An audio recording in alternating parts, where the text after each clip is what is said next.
Gamal Abdel Nasser, the man who would become one of the most iconic figures in modern Egyptian history, was born on January 15, 1918, in the Beykoz district of Alexandria. His father, Abdel Nasser Hussein, hailed from a modest lower-middle-class family that owned land in the village of Beni Mur, near Asyut in Upper Egypt. During this era, the Egyptian middle class was a small and distinct group, sandwiched between the wealthy Turkish-origin pashas, who dominated land ownership, and the vast peasantry who worked the land as tenants. Abdel Nasser Hussein had received his education at the American Missionary School in Asyut before joining the postal service in Alexandria in 1908.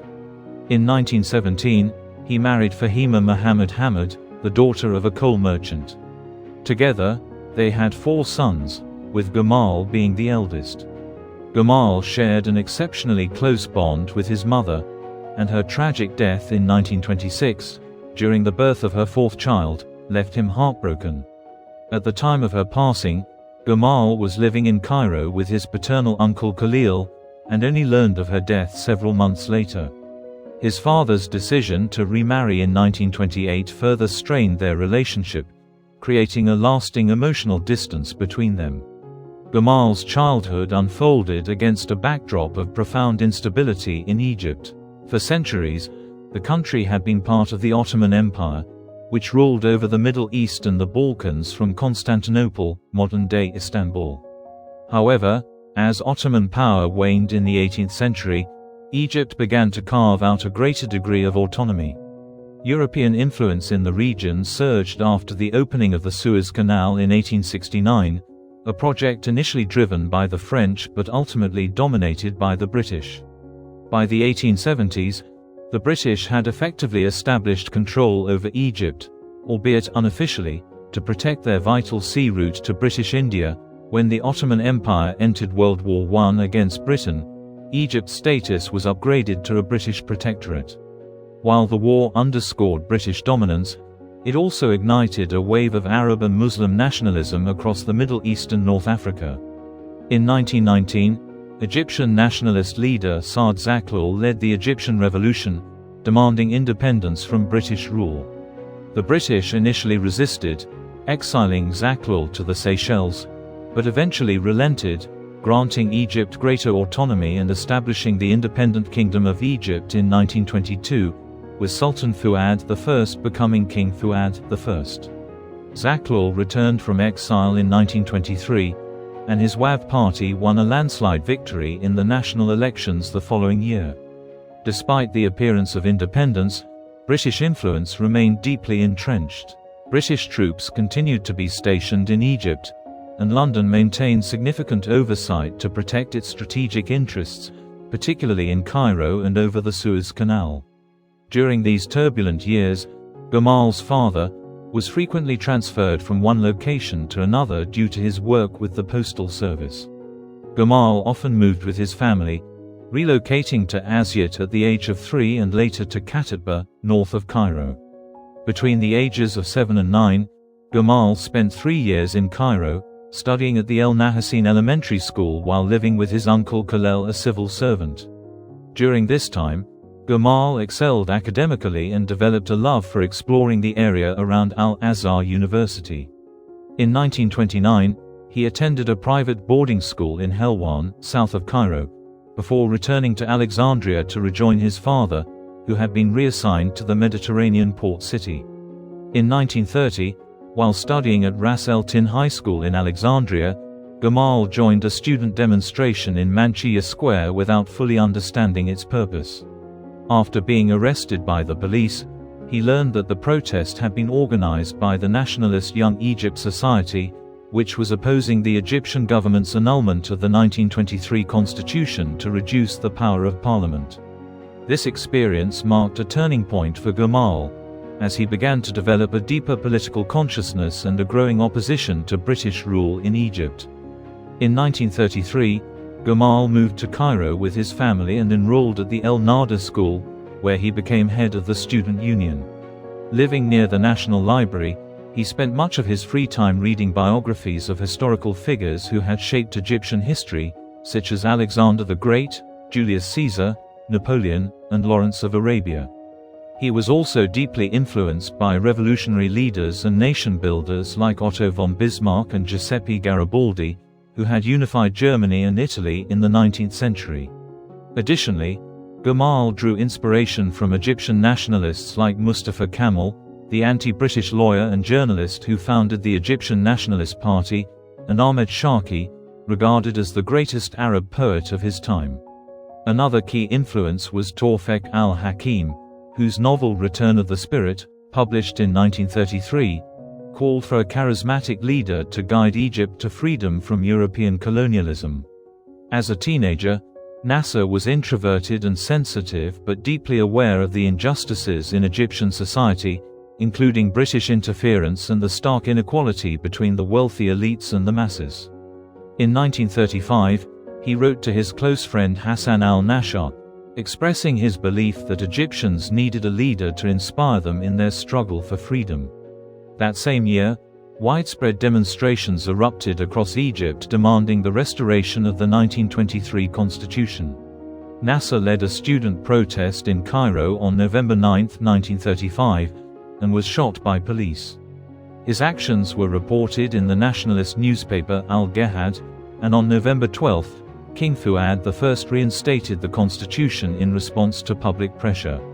In 1936, King Fuad I died and was succeeded by his son King Farouk I, who was initially welcomed as a more liberal ruler. That same year, the Anglo-Egyptian Treaty was signed, granting Egypt greater control over its foreign policy and paving the way for the country to join the League of Nations in 1937. However, Nasser opposed the treaty because it allowed British troops to remain in Egypt, including 10,000 soldiers stationed to protect the Suez Canal. Nasser aspired to attend the military academy, but his initial application in 1936 was rejected due to his lack of social connections and his involvement in student protests.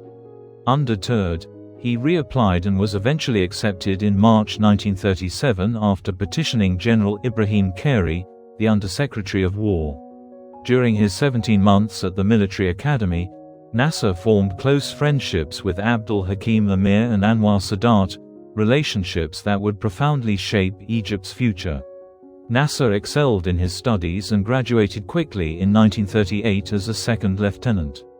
His first posting was in Mankabad, not far from his ancestral home of Beni Mir, before being sent to Khartoum in Sudan in the early 1940s, accompanied by Abdul Hakim. This posting was a result of the shifting political and military situation in Europe and its impact on Africa. World War II had broken out in September 1939, and by the summer of 1940, Italy had joined the war on the side of Germany, bringing the conflict to Africa, where Italy had colonies both to the west of Egypt and to the south in the Horn of Africa. Nasser's assignment to Sudan was part of British efforts to secure Egypt's southern border. However, with the arrival of the German Afrika Korps under Field Marshal Erwin Rommel in Libya in late 1941, Nasser was sent back north. These developments also revealed the extent of British control over Egypt, as King Farouk was exposed as little more than a puppet ruler in 1941 and 1942. This deeply troubled Nasser and other nationalist-minded officers in the Egyptian military. Anwar Sadat, Nasser's close friend, even attempted to join Rommel's forces but was arrested. These events further eroded King Farouk's popularity, while the Muslim Brotherhood and the Young Egypt movement gained traction at the expense of the Wafd Party, which never regained its former dominance. In late 1942, General Bernard Montgomery defeated Rommel at the Battle of El Alamein, shifting the momentum of the war in North Africa in favor of the Allies. Meanwhile, Nasser was promoted to captain and entered the Staff College, where he remained in close contact with Abdul Hakim and befriended Khalid Mohiuddin, a left-wing officer and member of the Communist Party. Both men had connections with the Muslim Brotherhood but maintained their distance due to ideological differences. In early 1943, Nasser was appointed an instructor at the military academy. On June 29, 1944, he married Tahir Muhammad Kazem, the daughter of an Iranian rug merchant, whose brother Abdul Hamid was a friend of Nasser's. Tahir was highly educated, fluent in English and French, and would become a source of stability and support for Nasser throughout his life. The couple moved into a house in the Cairo suburbs, where they would have 2 daughters, Hoda and Mona, followed by 3 sons, Khalid, Abdul Hamid, and Abdul Hakim. In 1944, the Arab League was founded with its headquarters in Cairo, aiming to promote Pan-Arab goals after the war. Many Egyptians saw it as a means to finally end British rule in the country. Another pressing issue was the situation in Palestine, which had been under British supervision since the end of World War I. In November 1947, the United Nations adopted a resolution to partition British Palestine between Palestinian Arabs and the proposed Jewish state of Israel. Neighboring Arab states, including Egypt and Jordan, opposed the creation of an independent Jewish state on their borders. When Israel declared independence in May 1948, King Farouk sent the Egyptian army to intervene. Nasser served as a staff officer with the 6th Infantry Battalion during the conflict. On July 12, 1948, he was lightly wounded, and by August his brigade was trapped in the village of Al-Fallujah near Gaza, surrounded by Israeli forces. Despite appeals for help, Nasser and his men held out until February 1949, when he joined the Egyptian delegation to sign a UN-brokered armistice with Israel. The agreement recognized Egypt's occupation of the Gaza Strip but fell far short of Egypt's objectives. Upon returning to Cairo in March 1949, Nasser was inspired by events in Syria, where military officer Husni al-Zaim had overthrown the government. With Aimer as his ally, Nasser began recruiting officers to stage a similar coup in Egypt. This led to the formation of the Association of Free Officers in the late 1940s, with Nasser as chairman. The group included Abdul Hakim Aimer, Anwar Sadat, and Khalid Mohiuddin, and its members had ties to the Muslim Brotherhood, Young Egypt, and the Communists. Given the diversity of opinions within the group, the Free Officers initially focused on ending British influence and reforming the corrupt government. In January 1950, while the Muslim Brotherhood boycotted elections, the WAV party returned to power on a platform similar to that of the Free Officers. This threatened the group's purpose, but they were not yet ready to overthrow the government. In October 1951, Prime Minister Nahas's decision to discard the Anglo-Egyptian Treaty led to widespread demonstrations in the Suez Canal zone against the British military presence.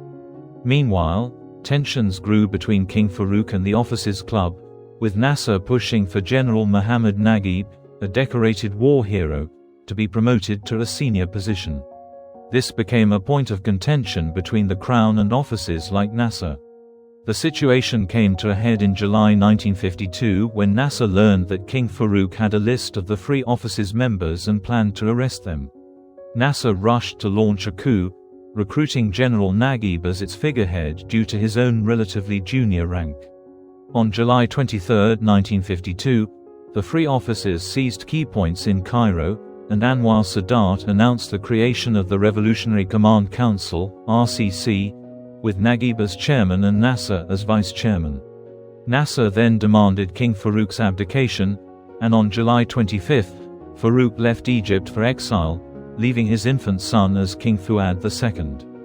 In September 1952, Nasser founded the Liberation Rally, a political organization to promote the RCC's activities, with himself as Secretary General.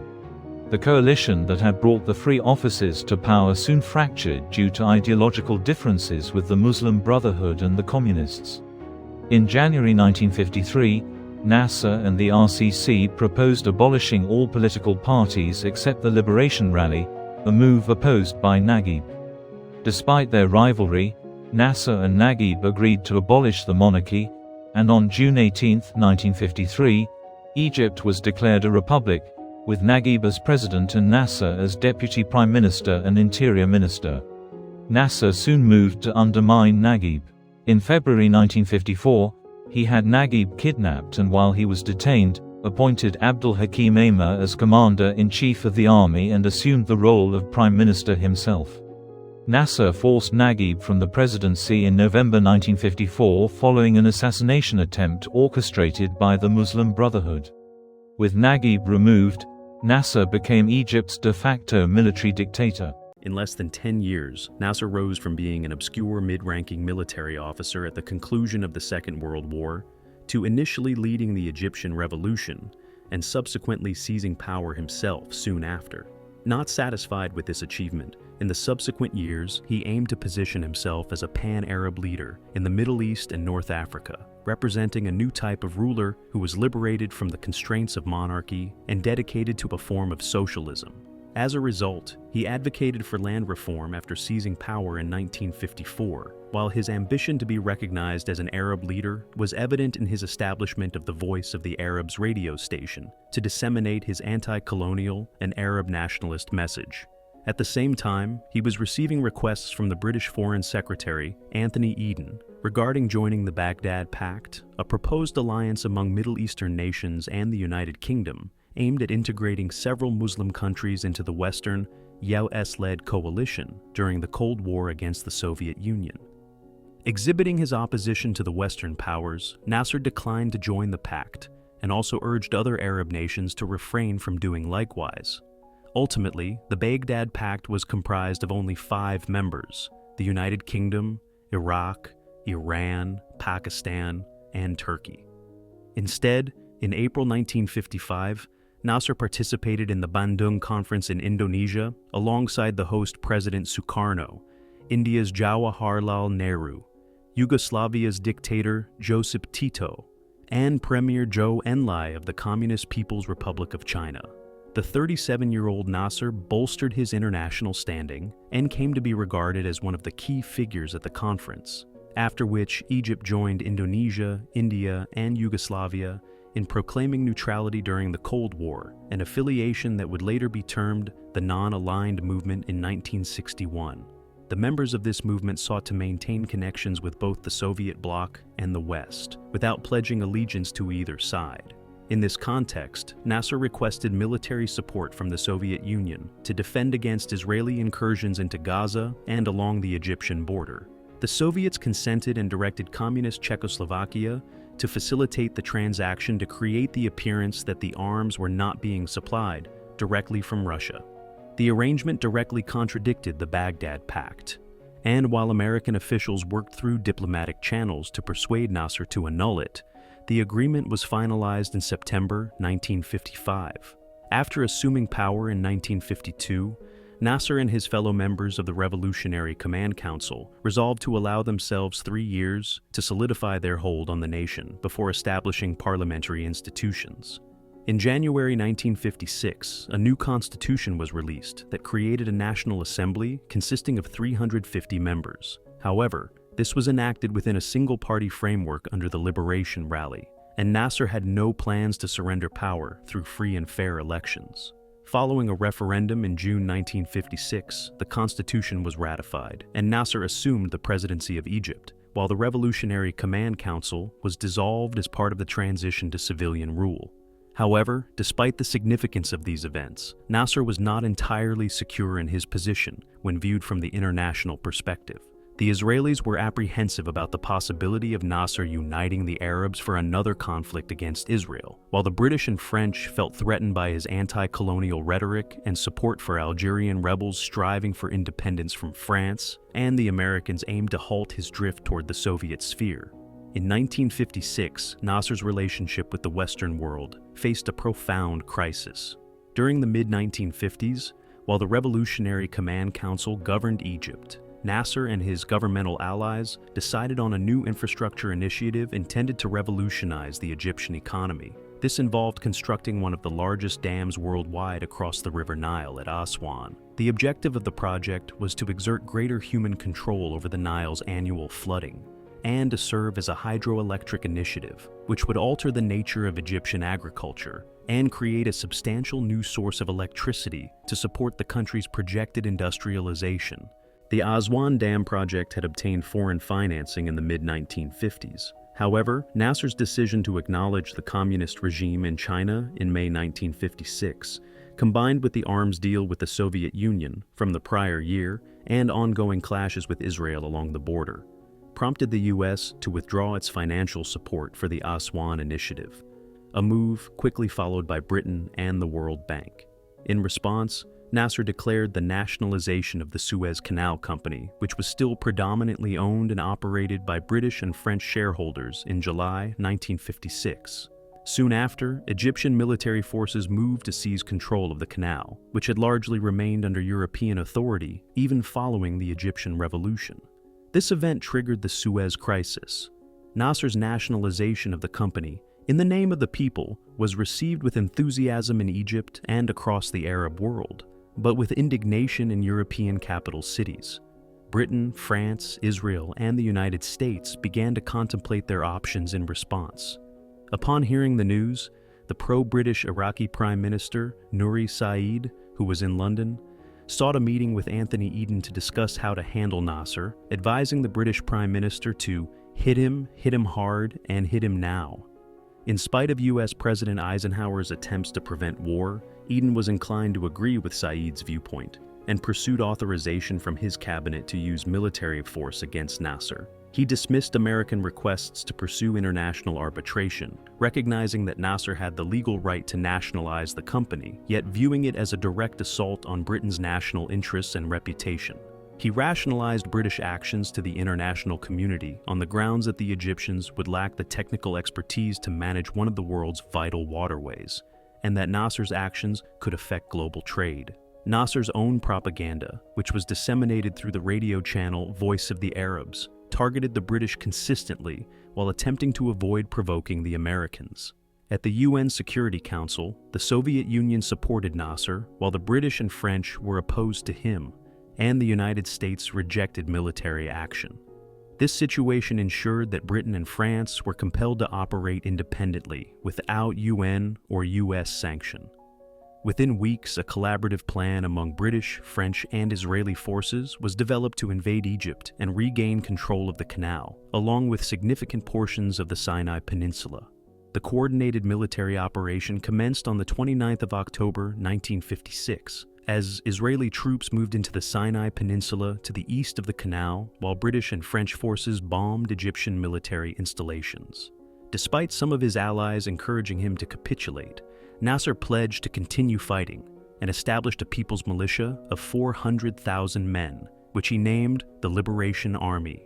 Aware that the poorly equipped Egyptian military was outmatched, Nasser commanded the evacuation of Sinai with the aim of engaging in guerrilla warfare, luring the enemy into the desert. Simultaneously, he ordered the withdrawal of the Egyptian Air Force to Sudan and Saudi Arabia, subsequently sinking 47 ships to obstruct the canal. When British and French paratroopers initiated landings at Port Said at the northern end of the canal on the 6th of November, Soviet Premier Nikolai Bulganin issued a threat of nuclear retaliation against the British, French, and Israelis. That same day, President Eisenhower demanded the immediate withdrawal of British, French, and Israeli forces from Egypt. The clear American demand culminated in a UN ceasefire resolution on the 7th, by which time the Israelis had occupied a large portion of the Sinai Peninsula. Although Eisenhower's intervention was crucial, Nasser earned global respect for standing up against the British and French. UN resolutions recognized that the canal was Egypt's property, leading to the withdrawal of British and French troops in December. Anthony Eden stepped down as Prime Minister on the 9th of January 1957, while the Suez Canal was cleared of vessels and debris, and it was reopened on the 8th of April, roughly 1 month prior to the completion of the Israeli forces' withdrawal from Egypt. Overall, the entire episode represented a significant defeat for British national pride in particular, and the Suez Crisis is widely regarded as the onset of the decline of Britain's empire, with its colonies across Africa gaining independence in the decade that followed. Consequently, Nasser played a crucial role in the decolonization of Africa during the mid-20th century. Nasser's actions during the Suez Crisis elevated him to the status of a national hero, and he leveraged his increased reputation to enact new economic reforms in the late 1950s. In the first 5 years after assuming power, Nasser primarily focused his economic initiatives on land reform, but starting in 1957, he also began nationalizing the remaining British and French assets in Egypt, although he compensated shareholders. While the government took over significant portions of the economy and established an economic development organization, Nasser refrained from complete nationalization for the moment, and 2/3 of Egyptian enterprises remained under private ownership. He allocated funds to agriculture and industry and accepted a $300 million loan from the Soviet Union to construct the Aswan Dam, replacing the Western financing that had been withdrawn in 1956. As part of his initiative to advance the Egyptian economy, he also increased access to education and facilitated technical and vocational institutions, while convincing the leaders of Al-Azhar University to modernize their curriculum and start teaching the sciences. Nasser's popularity reached its peak after the Suez Crisis, not only domestically in Egypt, but also throughout the Middle East, though his Pan-Arab nationalism raised concerns in America. Despite Eisenhower's significant involvement in the Suez Crisis, the introduction of the Eisenhower Doctrine in January 1957 indicated America's commitment to preventing the spread of communism in the Middle East. Even though Nasser was not a communist, his arms agreement with Moscow and the acquisition of funding for the Aswan Dam had led many in Washington to believe he was, and the Eisenhower Doctrine was primarily aimed at isolating him by forming American alliances with King Saud of Saudi Arabia, King Hussein of Jordan, and Prime Minister al-Said of Iraq, as British influence in the Middle East transitioned to American influence following Suez. During this time, the U.S. also began efforts to support Islamist groups like the Muslim Brotherhood in Egypt to weaken Nasser. Nasser's Pan-Arab strategy, which aimed to unite the Arab nations in North Africa and the Middle East for a common cause against foreign interference, encountered varied outcomes in the years that ensued.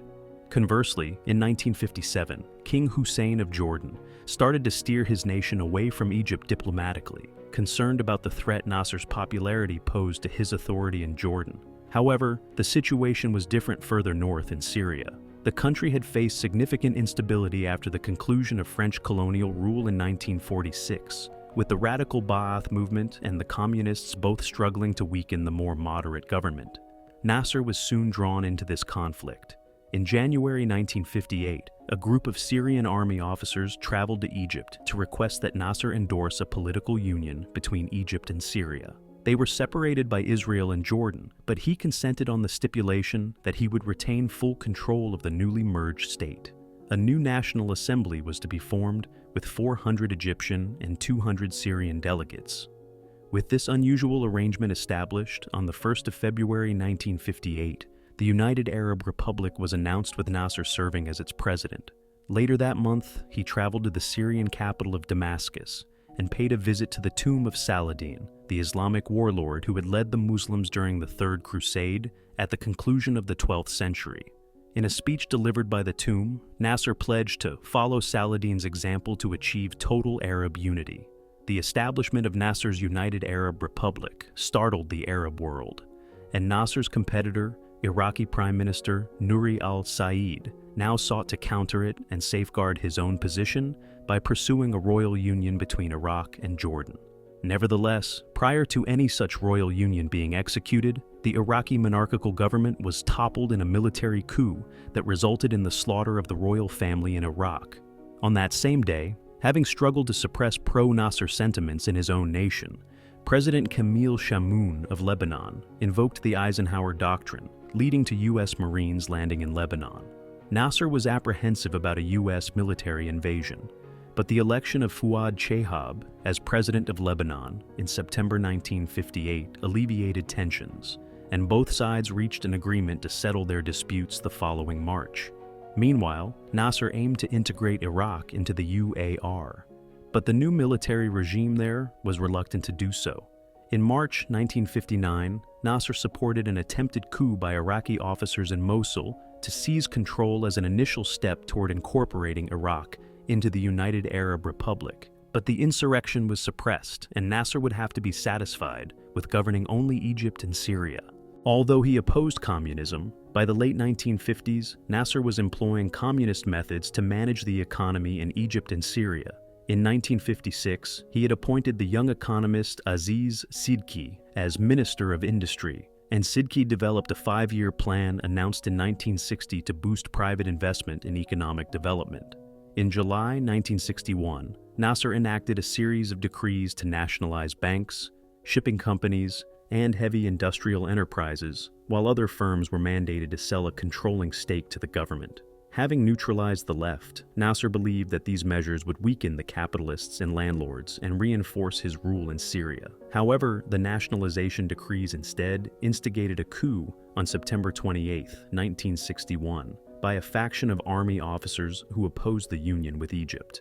They seized control in Damascus and rapidly proclaimed Syria's independence from Nasser's United Arab Republic. While military units in northern Syria fought to defend the political alliance with Egypt, and Nasser initially attempted to respond by deploying the Egyptian special forces at the port of Latakia, he decided to withdraw them within a few days, as he was unwilling to shed the blood of fellow Arabs in what appeared to be a futile endeavor. Ultimately, the geographical separation between Egypt and Syria made it unfeasible to exert control over Syria from Egypt once a rebellion erupted there. Consequently, on October 5th, Nasser conceded the secession of Syria and acknowledged the independence of the new Syrian government, although the United Arab Republic continued to function as the official designation of Egypt until 1971. Following the loss of Syria, Nasser initiated a fresh phase of economic nationalization within Egypt, increasing state control over the economy to 51% by 1962. Furthermore, Nasser enacted a specific law that seized the assets of 167 extremely wealthy people and implemented a 90% tax on earnings exceeding 10,000 Egyptian pounds, a relatively minimal benchmark even for that era. Nasser's economic policies were closely linked to his social agenda, and in 1962, Nasser introduced a national charter that changed the name of the National Union to the Arab Socialist Union, signifying Nasser's pan-Arab and socialist beliefs. The political agenda encompassed the establishment of comprehensive healthcare, affordable housing, and safe drinking water. Consequently, Nasser's initiatives led to the economy growing by 6.5% yearly from 1960 to 1965. But economic challenges persisted, and in 1961, Nasser had to purchase 200,000 tons of wheat from the United States to nourish Egypt. Although the withdrawal of Syria represented a harsh setback to Nasser's pan-Arab aspirations, developments in Yemen in 1962 provided him with a chance to reaffirm his influence. From 1958 to 1961, the Kingdom of Yemen under Imam Ahmad had been included in a confederation with the United Arab Republic known as the United Arab States. This arrangement had established connections between Egypt, Syria, and Yemen regarding their shared foreign policy, but did not bind the nations completely in the manner Egypt and Syria were united between 1958 and 1961. In September 1962, Imam Ahmad passed away and was succeeded by his son Muhammad, but soon after that month, the new Imam's chief of staff, Abdallah al-Salal, orchestrated a coup against him and declared a new Yemen Arab Republic. Nasser promptly acknowledged the new republic, but in early October, Imam Muhammad's royalist forces retaliated with assistance from Saudi Arabia. Nasser dispatched Egyptian soldiers to Yemen to assist the new administration. By 1963, more than 15,000 Egyptian troops were present in the nation, and the conflict persisted with no resolution in sight. His choice to permit the deployment of chemical weapons during this operation has tarnished Nasser's reputation in the long term. In 1964, Vice President Abdel Latif Bogdadi stepped down from office in dissent against Nasser's involvement in Yemen, which he subsequently referred to as Nasser's Vietnam. By 1966, the Egyptian military presence had risen to 60,000 troops before Nasser began to comprehend the pointless nature of staying in Yemen and commanded a gradual retreat. In 1963, Nasser's pan-Arab vision remained optimistic. The preceding July, the Algerian War concluded with French acknowledgement of Algerian independence, elevating Nasser's close associate Ahmed Ben Bella to power. In February 1963, Nasser's rival in Iraq, Abdulkarim Qasim, was ousted from power and executed by firing squad after a coup led by the Nasserists and the Iraqi Ba'ath Party. which may have also received assistance from the American Central Intelligence Agency. The new Ba'ath government quickly initiated a harsh crackdown on the communists who had supported Qasim. The Nasserist Abdul Salam Aref, who had been instrumental in bringing Qasim to power 5 years prior, was appointed as president, creating anticipations of an Egyptian-Iraqi union that would make up for the loss of the Syrian union 2 years prior. While there was division within the Iraqi government regarding joining the Nasser-led union, when the Ba'athists took control in Syria in March, they were explicit about their wish to rejoin the UAR with enhanced autonomy. On March 14th, Nasser initiated discussions with the governments of Syria and Iraq on establishing a new union among the 3 states. However, his actions jeopardized the negotiations. He attempted to dominate the discussions and demanded to be referred to as president by the attendees, while addressing them by their first names. Consequently, although a loose framework for union was reached, there were hesitations in Syria and Iraq, followed by delays, and ultimately the agreement disintegrated. There would be no new United Arab Republic.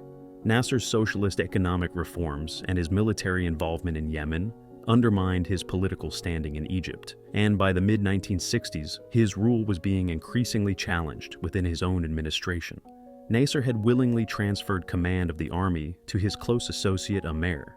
Given the opportunity, Amer had established his own political power base through his control over the army and the security agencies. To curtail Amer's influence on military personnel, in 1961, Nasser established a presidential council that was required to approve senior military appointments. In the following year, Nasser dismissed Amer as defense minister in a bid to exert greater control over the army. But completely removing him was not feasible, as he continued to be well liked among both the officer corps and the enlisted men. As part of his strategy to strengthen his domestic position, in March 1964, Nasser adopted a new constitution that designated him as the supreme commander of the Egyptian army, with Amer serving as deputy commander.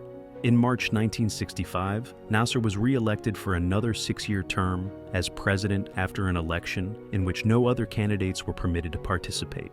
This electoral success obscured the reality that Nasser's popularity was waning. Even though Nasser managed to commemorate the completion of the first phase of the construction of the Aswan Dam in 1964, his economic policies began to struggle. There was a deficit of essential consumer goods, and the nation was becoming heavily dependent on foreign imports, which weakened the balance of trade and increased government debt.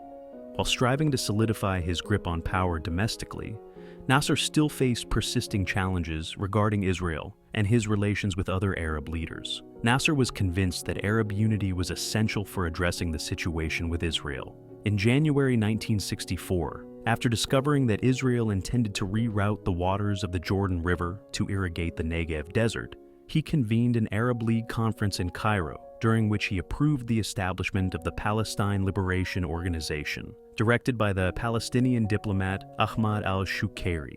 The PLO possessed a military branch, the Palestine Liberation Army, which was mainly overseen by the nations that hosted it, namely Egypt, Syria, and Iraq. While Nasser was eager not to become embroiled in conflict with Israel until the Arabs were prepared for it, a younger group of Palestinian activists who had matured in refugee camps after the 1948 war were eager to confront Israel and reclaim their homeland. In the early 1960s, they initiated the Palestinian National Liberation Movement, commonly known as Fatah. By 1965, Fatah operatives were conducting numerous raids into Israel, yet Nasser and the Arab leaders remained wary. Following a coup in February 1966, a new Syrian administration assumed power advocating for a Palestinian liberation struggle, leading to heightened tensions between Israel and Syria. In early 1967, the Soviet Union cautioned Nasser multiple times about an imminent Israeli invasion of Syria, yet the Egyptian leader resisted the mounting demands for conflict. In March, the Israelis asserted their right to cultivate the demilitarized zone between Israel and Syria, igniting skirmishes between both sides. After the Israeli Air Force downed 6 Syrian aircraft in early April, Nasser faced escalating pressure from the Arab world to act. As the Soviets persisted with their alerts regarding an Israeli invasion of Syria, Nasser directed Egyptian forces to the Sinai Peninsula and called for the withdrawal of UN peacekeeping troops stationed there. On May 16th, 1967, which was approved 2 days later. While Amer suggested a preemptive strike against Israel, Nasser notified both the United States and the Soviet Union that he would adopt a defensive posture. Despite continuing doubts concerning the Egyptian army's capabilities, by the end of May, Nasser was convinced that war was unavoidable. On the 23rd, he blocked the Straits of Tiran between Sinai and Saudi Arabia to Israeli maritime traffic, effectively cutting off Israel's access to the Red Sea, which the Israelis deemed a declaration of war. On May 30th, King Hussein of Jordan traveled to Cairo and formalized the alliance with Egypt and Syria, but the decision came too late for the two nations to coordinate any joint military actions before Israel initiated its offensive. Around 7:30 a.m. on the morning of June 5th, the Israeli Air Force began its assault on Egypt. Abdel Hakim Amer was en route to the front at that moment, and Egyptian anti-aircraft personnel had been instructed not to engage while he was airborne. As a consequence, more than 300 Egyptian aircraft were damaged while on the ground within a period of 2 hours. Meanwhile, Israeli tanks made significant progress on the ground in Sinai and took control of the town of El Arish. The next day, Israeli troops overtook the Gaza Strip and were also making strides against the Jordanians in the West Bank, compelling thousands of Palestinian refugees to flee across the Jordan River toward the Jordanian capital of Amman. Nasser went to Amer's command center demanding explanations, and the two former allies blamed one another for the catastrophe. Amer assured Nasser that an Egyptian counteroffensive would drive the Israelis back, but in reality, numerous Egyptian officers retreated to Cairo when confronted with the Israeli assault, enabling the Israelis to capture the Sinai Peninsula with minimal resistance. It was not until the 9th of June that Nasser understood the severity of the conflict. That evening, he spoke to the nation and acknowledged there had been a significant setback. Meanwhile, Israel launched an attack on Syria and took control of the Golan Heights. By the conclusion of the 10th of June, at the end of what is now referred to as the Six-Day War, Israeli forces had seized control of the Sinai Peninsula, the Gaza Strip, the West Bank, and the Golan Heights. During his address on the 9th of June, Nasser offered his resignation from all his political and military positions and suggested that Vice President Zakaria Mohiuddin would take over his role. Mohiuddin had not been made aware of Nasser's plans in advance and declined to do so. That night, over 2 million Egyptians flooded the streets pleading with Nasser to stay in power, prompting him to retract his resignation the next day. On the 11th of June, Nasser removed Amer from his command and appointed Chief of Staff Mohammed Fawzi in his stead. The decision sparked outrage among Amer's supporters in the army, and in late August, Nasser confronted Amer for conspiring against him. Despite Amer's denials, he and a group of 50 officers were taken into custody. While awaiting trial, Amer ingested poison and passed away on the 13th of September, 1967.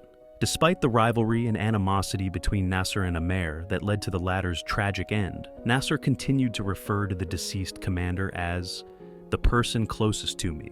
Sentimental factors aside, in early 1968, Nasser persisted in clearing the army of Amer's sympathizers and reorganized his cabinet by dismissing military officials and appointing civilians in their places. While Nasser vowed further democratization and liberalization, he concentrated more authority in his control than ever before. As Nasser solidified his power domestically, the conflict with Israel was not officially resolved, and the Sinai continued under Israeli rule. In late August 1967, Nasser participated in the Arab League summit in the Sudanese capital of Khartoum, where he was eclipsed by King Faisal of Saudi Arabia. On the 1st of September, the leaders reached a consensus on the Khartoum Resolution, which declared, "No peace with Israel, no negotiation with Israel, no acknowledgement of Israel." Nasser also consented to a ceasefire in the northern Yemen civil war, enabling him to withdraw his forces.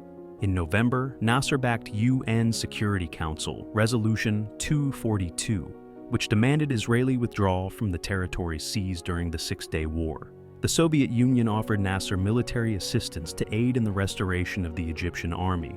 For the rest of his presidency, Nasser aligned with the communists in opposition to the United States in his foreign policy, and in January 1968, he permitted the Soviets to establish 3 naval bases on Egyptian territory. Meanwhile, the PLO and the Fatah movement, led by the rising leader Yasser Arafat, relocated to the border town of Karameh in Jordan and started conducting guerrilla attacks across the river to the West Bank against Israel. On March 21, 1968, Israeli forces launched a significant assault on the Palestinians in an attempt to dismantle the camps and capture Arafat. The Palestinians fought fiercely at Karameh and were subsequently bolstered by the Jordanian army, which compelled the Israelis to retreat. The Israelis incurred severe losses, with nearly 30 killed and about 70 wounded. While Palestinian fatalities exceeded 100, the battle represented a win for the Arab forces and helped restore some of the damaged Arab pride following the catastrophic defeat in the Six-Day War. Nasser was pleased with Fatah's achievements and extended an invitation to Arafat and the PLO leaders to Cairo. During this meeting, Nasser transferred the leadership of the Arab struggle against Israel to Fatah, noting that the Palestinians had more freedom to advance the cause as they were not constrained by UN resolutions. Nasser committed to supplying Arafat with all necessary military and financial support to liberate Palestine. But when Arafat was unable to specify how long this would take, Nasser proposed a peace compromise involving a Palestinian state encompassing the West Bank and the Gaza Strip, referred to as the two-state solution. Israel had refused to relinquish its gains from the Six-Day War, and in January 1968, Nasser initiated a war of attrition by targeting Israeli positions on the eastern bank of the Suez Canal in a bid to reclaim the Sinai Peninsula. The Israelis retaliated by assaulting Egyptian cities located on the canal's western bank. These persistent conflicts instigated concerns in both the United States and the Soviet Union that they might become involved in the war. And late in 1969, the two superpowers began to take measures to encourage Egypt and Israel to conclude the border skirmishes before they escalated into a new extensive war. U.S. Secretary of State William Rogers devised a plan anchored in Resolution 242, which advocated for an immediate ceasefire while cautioning the Israelis that if they declined, they could not count on continued U.S. support. Despite Israel's dismissal of the Rogers Plan, Nasser accepted the proposal in June 1970, and in August, a ceasefire was established, with the Israelis remaining in place in Sinai. Nasser soon breached the agreement by deploying Soviet surface-to-air missile systems to the West Bank of the Suez Canal. While Nasser and King Hussein of Jordan endorsed the Rogers Plan, the PLO opposed it, viewing it as an act of treachery by the Egyptian leader. In retaliation, the Palestinians worked to undermine King Hussein's authority in Jordan. The most significant demonstration occurred in early September 1970 when the Popular Front of the Liberation of Palestine orchestrated the hijacking of 4 commercial aircraft and compelled them to land at Dawson Field near Amman. After the passengers were evacuated, the PFLP detonated the planes and made demands for an exchange of Palestinian prisoners in Israel and Europe in return for the hostages from the aircraft. Although Nasser succeeded in negotiating an agreement following the hijackings. On the 16th of September, the Jordanian army launched an attack against the PLO in an effort to eliminate the organization. The Syrians became further involved in the ensuing days, and at this critical point, Nasser dispatched an Arab League delegation to persuade Arafat to agree to a ceasefire. He convened an emergency meeting of the Arab League in Cairo for the 27th of September. During a tense meeting, Hussein and Arafat exchanged insults, yet ultimately signed an agreement that allowed the Jordanians to regain control of vital cities, while Hussein consented to appoint a Palestinian as prime minister. The strained meeting between the Arab leaders adversely affected Nasser's health. A heavy smoker throughout his adult life, who had been diagnosed with diabetes in his late 30s, Nasser had been unwell for some time. His health deteriorated further in the wake of traumatic events, including the disintegration of the union with Syria, defeat in the 6 Days War, and his power struggle with Emir. Since 1967, he had endured several heart attacks, though these were not disclosed to the public. On the 28th of September, 1970, mere hours after saying goodbye to the Emir of Kuwait, the last Arab leader to depart the Cairo conference, Nasser suffered a heart attack and was taken home, where he passed away that evening at the young age of 52. An estimated 5 million mourners gathered for his funeral in Cairo on the 1st of October, 1970. Both King Hussein and Yasser Arafat the two men who had argued so fiercely days before, attended the funeral and cried openly. Nasser was succeeded as president by Anwar Sadat. As Speaker of the National Assembly for most of the 1960s, Sadat had not taken a significant role in Nasser's administration, but he had been appointed vice president in December 1969. After ascending to the presidency, he remained in office until his assassination in October 1981. Gamal Abdel Nasser leaves a profound legacy in Egypt and the broader Arab world. His political beliefs, particularly his Pan-Arab nationalism, emerged from the tumultuous era of Arab history in the 1920s and 1930s, as the Arabs sought to expel the British and French from the Middle East in the wake of the First World War. From this backdrop, he rose as a leader of the Association of Free Officers that overthrew the British-supported monarchy in Egypt in 1952. After consolidating power in 1954, Nasser established himself as a distinctive leader of his time. He was deeply committed to Pan-Arabism and was also resolute that Egypt would pursue its own path in the Cold War, avoiding close alliances with either the US or the Soviet Union. Instead, he embraced a more moderate form of socialism. His policies yielded some success, while the development of the Aswan Dam significantly transformed Egypt's economy in various ways. Yet, Nasser will ultimately be evaluated based on his foreign policies.